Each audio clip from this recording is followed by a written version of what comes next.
Now, I guess I will primarily be speaking to a Muslim audience for the next few minutes when I say that Muslim researchers in particular, they need to become more cognizant of the sources and the biases of our own sources. I think one of the problems that many Muslim researchers have, Muslim academics have, is that they're extremely trusting of sources that they are already inclined towards.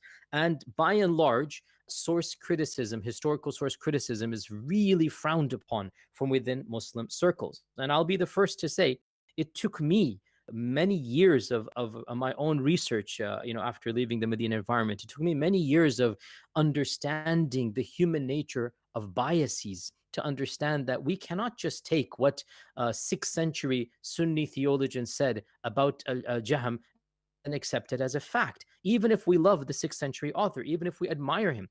And one of the anecdotes that one of the hadith narrations that I quote when I teach critical thinking to my own students at the Islamic Seminary of America is the anecdote or the hadith in Sahih Bukhari of the lady who complained to the Prophet ﷺ about her husband, and how he treated her and how he didn't pray and how he didn't do this and that. And the fact that when he called the husband explained himself, we discovered that the lady is not actually lying at all. But the lady has a selective bias. The lady is picking certain things out of context and then presenting them to the Prophet ﷺ. If we can understand that this can happen to two companions, right? You have selective bias. How much more so when we have intersectarian bias, right? So again, when it comes to this issue of Jahm ibn Safwan, I mean, if you read, I don't want to mention the person because he's highly admired and respected. Let's just say one of the main icons of Sunni Islam.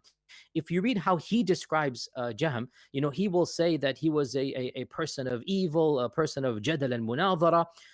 And yet, when you read As-Safadi, who is a more neutral historian and basically somebody who's coming to it from a pure historical perspective, As-Safadi says that Jahm ibn Safwan kana dha adabin wa nadharin wa dhaka'in wa fikrin wa jidalin wa mira, right? So notice how he shifts it around. He doesn't negate that Jahm was argumentative, but he says he was an argumentative person, but he was also a person of learning, a person of letters, a person of intellect, a person who would think deeply, right? So notice how As-Safadi describes Jahm, and our Sunni icon, one of the icons of Islam, basically eliminates the first 5 or 6 adjectives and then says he was always argumentative. And maybe he was argumentative. And again, please don't misunderstand this as a defense of Jahm. Not at all. I mean, I have no idea that he had views that are definitely not mainstream and orthodox in Sunnism.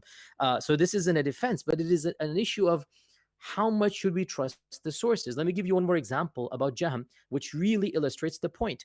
One of the most common anecdotes that is narrated about Jahm, in fact, in my MA, I have this anecdote without question, because that was a different phase of my life, is the anecdote of Jahm picking up the Quran and throwing it on the ground and stomping on it. Okay, this is mentioned by a number of early authors, including Imam al-Bukhari, for example, right? Now, again, this is an anecdote that nobody ever doubts or whatnot. At the same time, let us be a little bit more critical. And this is not a defense of Jahm. If he did this, then this is without a doubt a type of heretical, blasphemy that no two Muslims would differ over. But did he really pick up a copy of the Quran and throw it on the floor and stomp on it? Does that really make sense for somebody to do in a Muslim land and environment, to have such a level of hatred? Let's look at who narrates this. When we look at the narration, it all goes back to one particular individual, Abu Nu'aym al-Balkhi, who is hardly known as a narrator of hadith. He's barely acceptable, as a narrator. And then he says, an anonymous friend of Jahm's told me. Right? Somebody whom we don't know who that person was, right? Somebody who we have no clue who he was. So all of this story goes back to a person who is really not well known for knowledge, and he's just, like I said, somebody, Abu Nu'aym al-Balkhi. He's there. We know he existed. We don't know much about him. He does not narrate any of the famous hadith of any of the famous books of hadith. He's not a well-known. In fact, he was known for qira'at shadda, which again, a whole different point altogether. Yet we trust Abu Nu'aym al-Balkhi when he narrates from Mr. Anonymous, because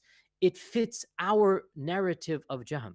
And again, this is not a defense of Jahm, but let us be fair here. Would that hold up in a court of law? Would that be fair? Would we like one of our enemies to say something like that about us with a complete, brazenly broken chain full of, so here's the point. What do we really know about Jaham? That's a very good question.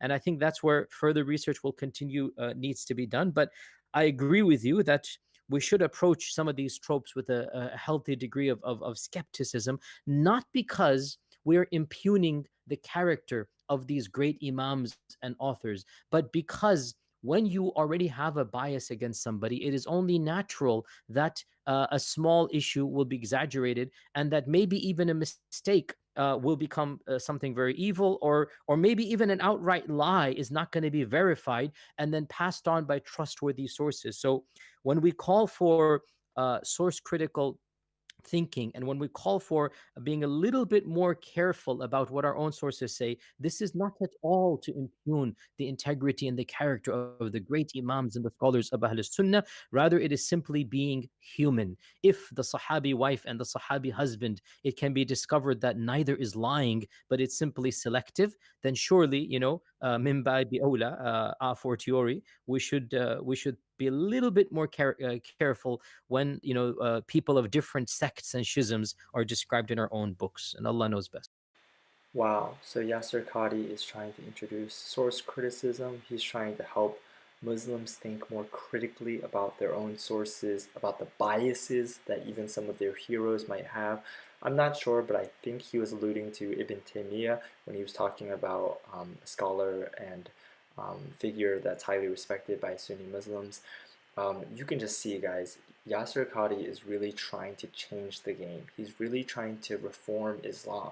He's trying to reform the way Muslims think, and he's trying to do it through the seminary, through the Islamic Seminary of America, and he's really trying to establish this institution that will create a more balanced Islam for the 21st century, um, as the website itself says. So I'm really excited to see where this goes. I'm excited to see how his views bring more Islamic clarity, because obviously there's going to be a response from the Salafi refuters like Daniel Kekachu, and we're going to see what happens next.